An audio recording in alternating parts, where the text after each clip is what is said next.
ang laban pagitan ng Architect at Song Jin-woo, Season 3, Episode 2. Mga loads, let's go! Unti-unti nang marireveal ang lahat kung bakit napili si Jin-woo bilang isang player dahil muli siyang tinawag ng gods upang pabalikin sa parte ng temple kung saan siya nagsimula. Samantalang nagsimula ng pumakbang ang mga monarch sa kanilang planong catastrophic destruction na pilit pinipigilan ng ama ni Jin-woo na si Song Il-wan.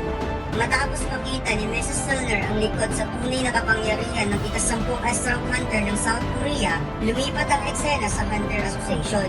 Sumakit ang ulo ng chairman dahil sa pagkamatay ni Min Byung-go. Masakit man daw sa puso kung iisipin ang sakripisyong ibinigay ni Min Byung-go, iisipin na lamang niya na matagal na itong nagre-retiro. Subalit napakarami pang obstacle na darating kaya sisiguraduhin niyang handa siya at wala nang magsasakripisyong buhay kapag mangyayaring muli ang hindi inaasahang bagay.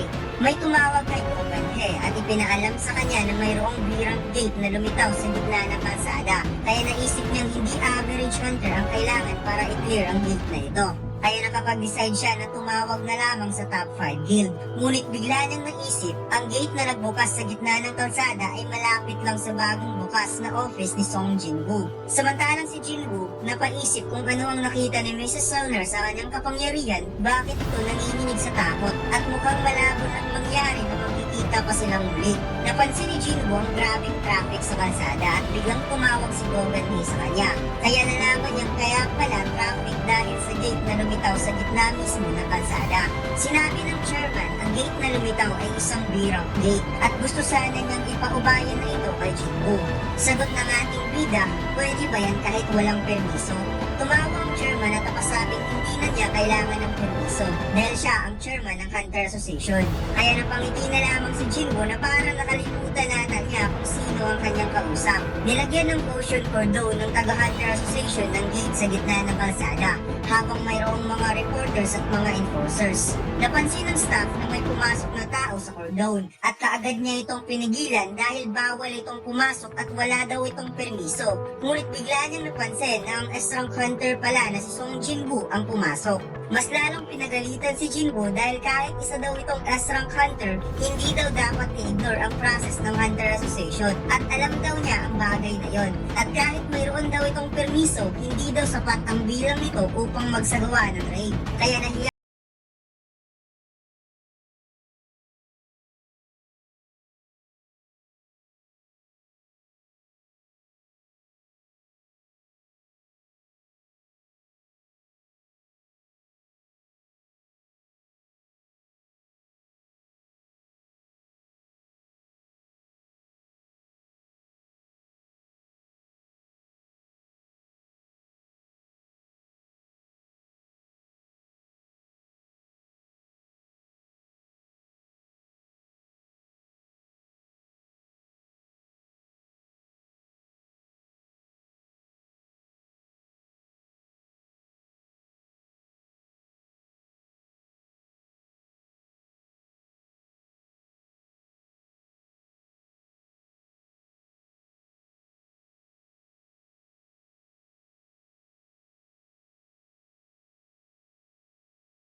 ipinanganak daw ang mga hunter upang mag-hunt at hindi lang monster ang kanilang kalaban. Kaya kailangan nilang mag-ingat para hindi sila ma-hunting ng mga hunters. Ang kanilang mga posisyon nagbabago anumang oras, kaya ang mga hunter ay dapat nakahanda sa anumang bagay. Kahit mayroong 100 or 1,000 beasts na hahantingin ng mga hunters, hindi pa rin ito matatapos kailanman. At makikitang inubos na ng mga shadows ang mga monster na sumalakay kay Jin-woo. At sinabi ng ating bida, ang next niyang target ay ang mga big time hunters na sina Thomas Andre, Leo Zigong, Wang Dongsu at iba pang malalakas na hunter sa buong mundo. At ang kanyang goal ay pigilan ang pag-hunt ng kapwa nito hunter. Huwag niyong kalimutan mag-like, follow, subscribe sa Cider Anime TV at pakishare na rin. Maraming salamat! Lumipat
Ilang oras para makipaglaro sa taong yan.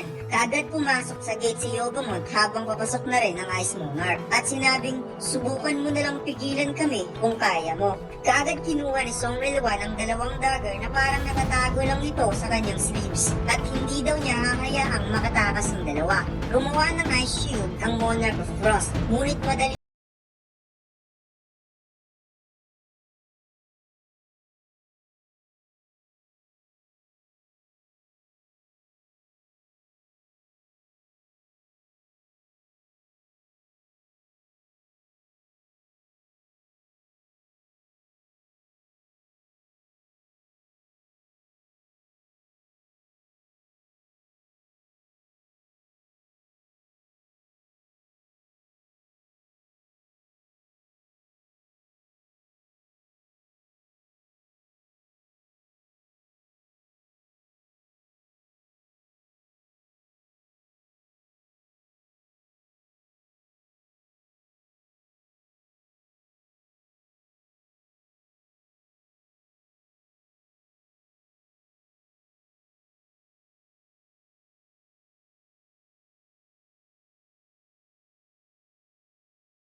bounce back lang ito sa tigas ng kanyang mukha at nakuha ng boss ang bagay na inihagis at nakita niyang ulo pala ito ng kanyang comrade at mukhang ang naghagis ay si Bero dahil may bitbit itong tatlong ulo since mahilig na kumain at pumugot ng ulo itong si Bero. Namut ang galit ng boss sa ginawa ni Jinwoo sa kanyang comrade kaya kaagad ditong sumalakay habang ang ating bida ay napasabing patayin silang lahat. Kaagad sumalakay ang mga shadows habang si Iron ginamit ang kanyang malaking palakol towards monster at mukhang nakakakita ito ng bagong partner, ang High Orcs. Sinalakay si Jinwoo ng dalawang monster at kaagad pumagit na si Tank at gumawa ng slashing attack sa dalawang monster gamit ang kanyang claw. Sinabi ng boss kay Jinwoo, huwag daw itong maging stupid sa kanya. Ngunit hindi niya napansin sa sobrang bilis ng dalawang shadow, pinutol ni Bero ang kanyang braso habang pinutol ni Igris ang kanyang paa. Hindi na nakatayo ang boss at hindi natamo nitong pinsala. Habang si Toss ginamit ang magic spell, ang Hame of Giant. Pagkatapos ng follow up pa ng magic spell, inactivate ang Hame Reverse Gravity. Kaya bumaon sa lupa ang boss sa lakas ng gravity. Lumapit si Jinwoo at napasabing hindi daw ito sasaktan kung sasagutin niya ang mga tanong. Ngunit maya-maya, patay na ang boss at wala